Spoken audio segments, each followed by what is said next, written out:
வீர சீரியல்ல இன்னைக்கு என்ன நடக்க போகுதுன்னு பார்க்கலாம். வாங்க வீடியோக்குள்ள போலாம். வக்கீல் வீட்டுக்கு வந்திருக்காங்க. வள்ளி பார்த்துட்டு, "என்ன வக்கீல் சார், திரும்பவும் வீட்டுக்கு வந்திருக்கீங்கன்னு?" கேட்குறாங்க. "ஆமாம்மா, காரணமா தான் வந்திருக்கேன். அப்ளை பண்ணியிருந்தீங்க. அந்த ஸ்டேவை ரத்து பண்ணிட்டு இப்போ கேஸை மாமூலாக நடத்துகிற மாதிரி ஏற்பாடு பண்ணியிருக்காங்க. எல்லாத்துக்கும் நீங்கள் தயாராக இருந்துக்கோங்கம்மா, அதை சொல்கிறதுக்கு தான் நான் வந்தேங்கிறாங்க வக்கீல். சார் என்ன சார், இப்போ தான் எல்லாமே முடிஞ்சு போச்சுன்னு நாங்கள் நிம்மதியாக இருந்தோம், மறுபடியும் இப்போ கேஸுன்னு சொல்கிறீங்களே, எப்படி சார்ங்கிறாங்க வள்ளி. பயப்படாதீங்கம்மா, எத்தனை தடவை கோர்ட் ஏறி இறங்கி வந்தாலும் கேஸ் நமக்கு சாதகமாக தான் முடியும். நீங்கள் ஒன்றும் பயப்படாதீங்கம்மா, கவலைப்படாதீங்க. சரி, ராமச்சந்திரன் சார்கிட்ட சொல்லிருங்க, நான் வரேன்ட்டு வக்கீல் அங்கிருந்து போறாங்க. எல்லாமே முடிஞ்சு போச்சுன்னு நினைச்சோம், திரும்பவும் ஆரம்பிக்குதேன்னு கவலைப்படுறாங்க வள்ளி. மாறன் வராங்க. டே மாறா, வந்துட்டியாடா, அந்த வக்கீல் வந்துட்டாராங்கிறாங்க. அதுக்கே இப்படி பதற? வக்கீல் காலையிலேயே வந்தாரு, ராகவன் கிட்ட ஏதோ பேசிட்டு என்கொயரியும் முடிச்சிட்டு ராகவன் கடைக்கு வந்துட்டானேங்கிறாங்க. இல்லடா, அதெல்லாம் இல்ல, வேறொரு விஷயம் இது. கண்மணி இந்த வழக்கு நடத்த வேண்டாம்னு மனு போட்டிருந்தாலும் அதை கோர்ட்ல தள்ளுபடி பண்ணிட்டாங்களாடா. விட்னஸ் ஃபேமிலி டிஸ்டர்ப் ஆகாம நடந்துக்கணுமா, சீக்கிரமா கேஸை முடிக்கணுங்கிறதுக்காக இன்ஸ்பெக்டர் தான் இந்த மாதிரி ஏற்பாடு பண்ணியிருக்கா. சரியத்த, அதுக்கு நீ ஏன் இப்படி பதறீங்கிறாங்க. டே என்னடா இப்படி சொல்ற, எல்லாம் முடிஞ்சு போச்சுன்னு நிம்மதியா இருக்க போக நேரத்துல திரும்பவும் கேஸ் எடுத்து நடத்துறேன்னு சொல்றாங்களே, பதற்கே இருக்காதா? இதெல்லாம் நடக்கும்னு எனக்கு முன்னாடியே தெரியும், நானும் ரெடியா தான் இருக்கேன், பாத்துக்கல விடத்தேங்கிறாங்க. மறாத இன்ஸ்பெக்டரை வம்பளத்தி எல்லாம், அதான் உனக்கு எப்படியாவது பழிவாங்கணும்னு நினைச்சிட்டு இருக்கான் அந்த இன்ஸ்பெக்டர். அவனோட ஈகோவை கிளறிட்டியா, அதனால இந்த கேஸ் அவனோட சொந்த கேஸா பாக்குறானா. பாக்கட்டு விடு, அதுக்கெல்லாம் பயப்படுறாள், நான் இல்லைன்ட்டு போறாங்க. ஐயோ என்னம்மா, இவன் வேற இப்படி சொல்லிட்டு போறானே. அந்த இன்ஸ்பெக்டர் இந்த ராகவனை கூப்பிட்டு விசாரிக்கும் போது என் நெஞ்செல்லாம் படபடன்னு அடிச்சுக்கிட்டது. இதுல மறுபடியும் இந்த கேஸை எடுத்து நடத்துறேன்னு இருந்து ஆரம்பிச்சு பிரச்சனை பெருசாயிட்டு என்ன செய்யறதுன்னு வள்ளி பதறாங்க. அம்மா, நீங்க ஒன்றும் பயப்படாதீங்க, நான் நம்ம குடும்பத்துல யாருக்கும் எந்த பிரச்சனையும் வராம நான் முடிச்சு காட்டுற வள்ளிம்மா. ராமச்சந்திரன் தனிமையா வந்து யோசிச்சுட்டு இருக்காங்க. போலீஸ் வேணுனே வீடேறி வந்து வம்பிழுத்துட்டு போனா, அன்னைக்கு கடையிலயும் வம்பிழுத்தான். இப்ப நினைச்சனாலும் உன் பேர்லயும் உன் பொண்டாட்டி பேர்லயும் கேஸ போட்டுருவேன்னு சொல்லிட்டு போனானே, இவன் உண்மையிலுமே கேஸ நடத்துறானா இல்ல கேஸ போடணுங்கிறதுக்காக இவங்களை சீன்றானான்னு யோசிக்கிறாங்க ராமச்சந்திரன். வக்கீல் சொன்னதையும் நினைச்சு பாக்குறாங்க. உங்க வீட்டுல எல்லாத்தையும் விசாரிக்கிறதுக்காக கோர்ட்ல பர்மிஷன் வாங்கியிருக்கான் சார் அவன். ராமச்சந்திரன் இப்படி யோசிச்சுட்டே ஊஞ்சல்ல உட்காந்துருக்காங்க. அந்த இடத்துக்கு வீரா வராங்க. மாமா என்னாச்சு, மணி 12 ஆச்சு, இன்னும் தூங்கலையான்னு கேட்குறாங்க. தூக்கம் வரலைங்கிறாங்க ராமச்சந்திரன். ஏமாமா, எல்லாம் அந்த கேஸை பற்றி தான். நம்ம ரெண்டு குடும்பமும் ஒன்னானதுக்கு அப்புறம் கூட மறுபடியும் அந்த கேஸ் இழுத்துக்கிட்டே இருக்குது, அதை நினச்சி தான் கவலையாக இருக்கு. மாறனை நம்பிட்டா நீ இங்கே இருக்க, ஆனால் அவன் ஜெயிலுக்கு போகிற மாதிரி இருந்தா உன் நிலைமை என்ன அப்படிங்கிறாங்க.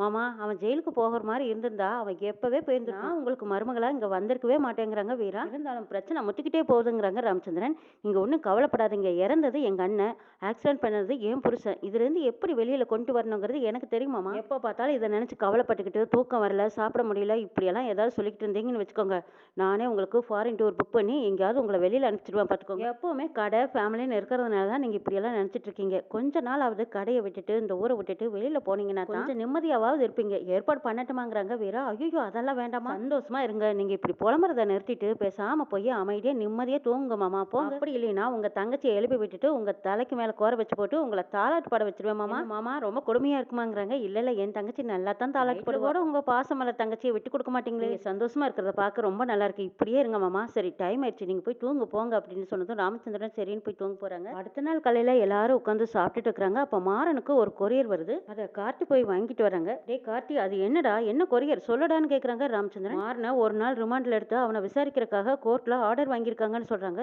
இது ஒரு நாள் விசாரிக்கணுமா, ஒரு நாள் ரிமாண்டர் முடிஞ்சதும் அப்புறம் கோர்ட்டுக்கு அனுப்பிடுவாங்கன்னு சொல்றாங்க. டே அப்படின்னா அப்ப ஜெயிலுக்கு அனுப்பிச்சிருவாங்களான்னு கேக்குறாங்க வள்ளி. என்னதான் போட்டிருக்கு, கொஞ்சம் தெளிவா சொல்லுங்கன்னு கேக்குறாங்க வள்ளி. ஆமா, ஒரு நாள் ரிமாண்டர் முடிஞ்சதும் ஒரு நாளைக்கு அவனை ஜெயில வச்சிருப்பாங்க. அந்த ஒரு நாளா இருந்தாலும் மாறன் ஜெயிலுக்கு போகவே கூடாதுங்கிறாங்க வள்ளி. இன்ஸ்பெக்டரோட விசாரணை தானே, ஒன்றும் பிரச்சனை இல்லைங்கிறாங்க கார்த்திகேயன். சாப்பிடாம எழுந்திருக்கிறாங்க. ஐயோ அண்ணே, என்னது சாப்பிடாம எழுந்திரிச்சிட்டேங்கிறாங்க. ஆமா, சாப்பாடு ஒண்ணுதான் குறைச்சல் போவள்ளி, கோர்ட்டே ஆர்டர் போட்டிருந்தா அப்ப ஸ்டே வாங்க முடியாதாங்கிறாங்க கண்மணி. ஆமாங்கிறாங்க கார்த்தி. என்னடா அது, எல்லா பிரச்சனையும் முடிஞ்சதுன்னு நிம்மதியா இருந்தா மறுபடியும் பிரச்சனை வந்துகிட்டே இருக்கு.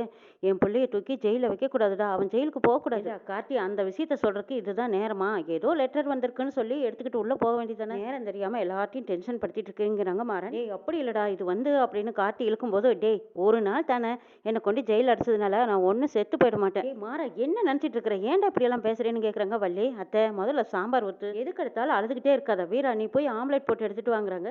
இவங்க எல்லாரும் மாறனை பார்த்து அழுகுறாங்க. அட என்னடா இது, நான் சொல்லிக்கிட்டே இருக்கேன், ரெண்டு பேரும் போகாம அசையாம அங்கேயே நிக்கிறீங்க. ஒரு நாள் போய் ஜெயிலில் இருந்தாலும் நாக்கே செத்து போயிடும். அவங்க ஜெயிலுக்கு போகிற வரைக்காவது நான் நல்ல முறையாக சாப்பிட்டுக்கிறேன், போங்க ரெண்டு பேரும், எனக்கு வேண்டியது பண்ணிக்கிட்டு வாங்கங்கிறாங்க மாறன். அங்கே எல்லாருமே சோக நிலையில் இருக்கும்போது கண்மணியும் எனக்கும் ஒரு ஆம்லெட் வீரா அப்படின்னு கிண்டலாக கேட்குறாங்க. கார்த்தி சாப்பிட பிடிக்காம போகிறாங்க. டே நீ எங்கடா போகிற, அவங்க தான் எல்லாம் எந்திரிச்சு போயிட்டாங்க, நீயாவது சாப்பிடு வாடா. ஒரு நாள் ஜெயிலில் போட்டால் நம்மளை ஒன்றும் தலை தூக்க மாட்டாங்க, ஒரு நாள் தானே இருந்துட்டு வந்துட்டு போகிறேன், வந்து ஒழுங்காக சாப்பிடுவா அப்படின்னு கூப்பிட்டதுக்கு அப்புறமா கார்த்தி வந்து உட்காந்து சாப்பிட்றாங்க. கண்மணி ராகவன் ரெண்டு பேரும் அமுக்கமாக பார்த்துட்டு இருக்காங்க. மாறன் என்னது கார்த்திக் பரிவாரமாக போயிட்டாங்களே, அப்படின்னு சொல்லிட்டு அவங்களே எழுந்திரிச்சு போய் டேய் சாப்பிட்றேன், ஏன்டா சாப்பிடாம உட்காந்துருக்க? ஒரு நாள் தானே, ஒரு நாளில் என்னடா தலைமொழிகிற போயிடுது, ஒரு நாள் தானே ஜெயிலில் இருந்துட்டு வர போகிறேன், பரவாயில்ல விடுடா நீ சாப்பிடு அப்படின்னு சொல்லி பரிமாறுறாங்க. அந்த ஆம்லெட் என்னாச்சு அத்தை அப்படின்னு கூப்பிடுறாங்க.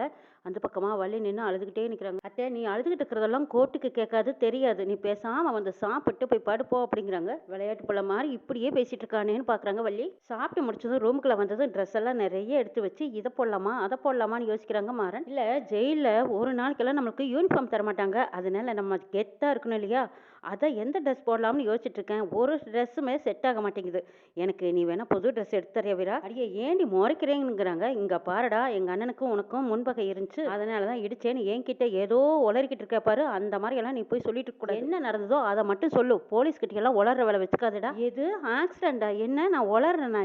என்னடி பேசுற நீ அப்படிங்கிறாங்க. இங்க பாரு போட்டேன்னு வச்சுக்கோ, கசமுசான்னு பேசிட்டு இருக்க கூடாதுங்கிறாங்க. ஐயோ என்னடி இது அடிக்கிறக்கெல்லாம் வர என்ன கொஞ்சிக்கிட்டு இருப்பாங்களா? இந்த அம்பளி மாமா கதையெல்லாம் வேற யாருக்கிட்டயாவது வச்சுக்கோ, பெரிய தியாகின்னு நினைப்பு. இங்க பாரு மெரினா பீச்ல உனக்காக செலவைக்க போறாங்களா, தேவையில்லாம எக்ஸ்ட்ரா பிட்டிங் போடுற வேலையெல்லாம் வச்சுக்காதடா, இதை மட்டும் கரெக்டா நீ சொல்லிட்டு வா. என்னடா என்ன அப்படி பாக்குற லுக் விடுறாங்கிறாங்க. இல்ல நீ சொல்ற மாதிரி நான் சொல்லணுமாங்கிறாங்க. ஆமா நான் சொன்ன மாதிரி செய்யல அப்புறம் ஓங்கின கையை முறிச்சு அடுப்புல வச்சிருவேன். மிரட்டுறியா? ஆமாடா மிரட்டல, அடிப்பேன்னு சொல்ற, செய்யாத தப்புக்கு தண்டனை வேணும்னு கேக்குறியா? நல்லாவே லத்தி வச்சு அடிக்கணும். இங்க பாரு மாறா, நீ மட்டும் சம்மந்தப்பட்ட விஷயமே கிடையாது, மொத்த ஃபேமிலியும் சம்மந்தப்பட்டிருக்கு. நான் ஜெயிலுக்கு போறதுல உங்களுக்கு எல்லாம் என்ன கஷ்டம்னு கேக்குறாங்க மாறன். நீ ஜெயிலுக்கு போயிட்டா எல்லாரும் சந்தோஷமா இருப்பாங்கன்னு நினைச்சிட்டு இருக்கிறியா? மாமா இத்தனை வருஷமா சேர்த்து வச்ச மானம் மரியாதை எல்லாம் போயிருந்தா அது அவங்களால தாங்கிக்க முடியும்னு நினைச்சியா? வள்ளியம்மாவை கேட்கவே வேண்டாம், அழுதழுதே உயிர் விட்டுருவாங்க. எந்த குடும்பத்துக்காக தியாகம் பண்றோம்னு நினைக்கிறியோ அந்த குடும்பம் ஒண்ணும் இல்லாம செதஞ்சு போயிருந்தா அதான் நடக்கணும்னு நீ நினைக்கிறியா? யாரை பத்தியுமே யோசிக்கிறது இல்ல, ஒண்ணுக்கு அவாதையே யோசிச்சுட்டு இருக்கிற. இந்த வீட்டுல எல்லாருமே உனக்காகத்தான் யோசிக்கிறாங்க, நீ எல்லாத்தையும் பார்த்தாலும் உனக்காக மட்டும் நீ யோசிச்சுட்டு எங்களை எல்லாம் பார்க்காம விடாதமா. இவ தான் டைவர்ஸ் வாங்கிட்டு போறேன்னு சொன்னாலே, அப்புறம் எதுக்கு இவ என் மேல இவ்வளவு அக்கறைப்படுறான்னு போட்டுட்டு நார்மலா இருக்கிற மாதிரி போறாளே, என்னவா இருக்கும்? ராமச்சந்திரன் மறுபடியும் வந்து சோகமா கொண்டிருக்காங்க. அண்ணே நீ என்னதான் நினைச்சிட்டு இருக்க? மாறன் என்னதான் உன் பிள்ளையா இருந்தாலும் அவன் ஏதோ சொன்னதும் டக்குன்னு மூஞ்சில் அடிச்ச மாதிரி எந்திரிச்சு வந்துட்டியே. பாவம் அவன் ஜெயிலுக்கு போகணும் அப்படி இப்படின்னு ஏதேதோ சொல்றாங்க. பாவம் அவன் மனசுக்குள்ளேயும் அந்த வருத்தம் இருக்கத்தானே செய்யும். நீயே 4 வார்த்தை ஆறுதலா சொன்னாட்டு கிளம்பி வந்துட்டியே, பேசாம இருந்தா என்ன அர்த்தம் சொல்லுன்னு ராமச்சந்திரன் அழுதுகிட்டு இருக்காங்க. இதை பார்த்ததும் வள்ளி பதறி போயிடுறாங்க. ஐயோ அண்ணா என்னாச்சு, ஏன்னா அழுதுகிட்டு இருக்க? அண்ணே ஒன்றும் இல்லைண்ணே அழுகாத, எனக்கு என்னாச்சுன்னே தெரியல வள்ளி, நான் எப்போ பார்த்தாலும் அந்த மாறனை கோவப்படுவேன் திட்டுவேன், ஆனா அவன் இது வரைக்கும் எனக்கு எதிர்த்து பேசுனதே இல்லை வள்ளி, ஏன்னு அவங்ககிட்ட போய் பாசமா இருக்கிற மாதிரி நடிக்க தெரியல வள்ளி, போய் ஆறுதலா பேசுறதா நினைச்சு அது சம்பிரதாயத்துக்கு பேசுற மாதிரி அவன் நினைச்சிட்டானா என்ன வழி செய்யறது? ஐயோ அப்படியெல்லாம் நினைக்க மாட்டேன், என்னன்னு நீ இப்படியெல்லாம் யோசிக்கிற? அப்படித்தானே நானும் இத்தனை வருஷமா நினைச்சிட்டு இருந்தேன். அவன் முரட கோபக்காரன் பொறுப்பு இல்லாதவன், அவன்கிட்ட 1000 குறை இருக்கு, இருந்தாலும் அவன் யாரு? என் புள்ள வள்ளி, அவன் மேல என்னதான் இருந்தாலும் எப்படி பாசம் இல்லாம போகும்? அவனை திட்டுறதுனாலையும் அவனை வெறுக்கிறதுனாலையும் அவன் இல்லைனாலும் நான் சந்தோஷமா இருப்பேன்னு நினைச்சுக்கிட்டு இருக்கிறாங்க. அந்த மாதிரி நீ கூட நினைச்சிருப்பீங்கிறாங்க ராமச்சந்திரன். ஐயோ என்னன்னா இது, அந்த மாதிரி எல்லாம் நான் ஒரு நாள் நினைக்க மாட்டேன், நினைச்சதும் இல்ல. உன் மனசு என்னங்கிறது எனக்கு தெரியாதா? இல்ல வள்ளி எனக்கு தெரியும், நீயே அவனுக்காக எனக்கு பல தடவை திட்டிருக்க வள்ளி, அவன் நல்லா இருக்கணும்னு தான் நான் திட்டிருக்கேன் வள்ளிங்கிறாங்க. அண்ணே அதெல்லாம் யாரும் தப்பாவே நினைக்கலன்னு, அழுகாத, எல்லாத்துக்கும் தைரியம் சொல்ற, நீயே இப்படி மனசுடைஞ்சு போலமான்னு. அப்பான்னா கம்பீரமா இருப்பாங்க, வருத்தப்பட மாட்டாங்க, யார் வருத்தப்பட்டாலும் ஆதரவா இருப்பாங்க, ஆறுதல் சொல்லுவாங்கன்னு அப்படி ஒரு நம்பிக்கையோடு எல்லார் வீட்லையும் இருக்கிறதா வள்ளி. ஒருவேளை நான் உடஞ்சு போயிட்டேன்னா நம்ம குடும்பமும் ஒன்றும் இல்லாமல் போயிருமில்ல வள்ளி, அதனால தான் வள்ளி எல்லார் முன்னாடியும் நான் எப்பவும் இறுக்கமாகவே இருக்கேன். எல்லா அப்பாக்களுக்குமே மனசு என்ன இரும்பலியா செஞ்சிருக்கு, அவங்களும் மனசுங்க தானே வள்ளி. வள்ளி நீ என்ன நினைச்சாலும் சரி, நானும் நிறையா தடவை மாறனுக்காக அழுதுருக்கேன்னு ராமச்சந்திரன் மனசு விட்டு பேசுறாங்க.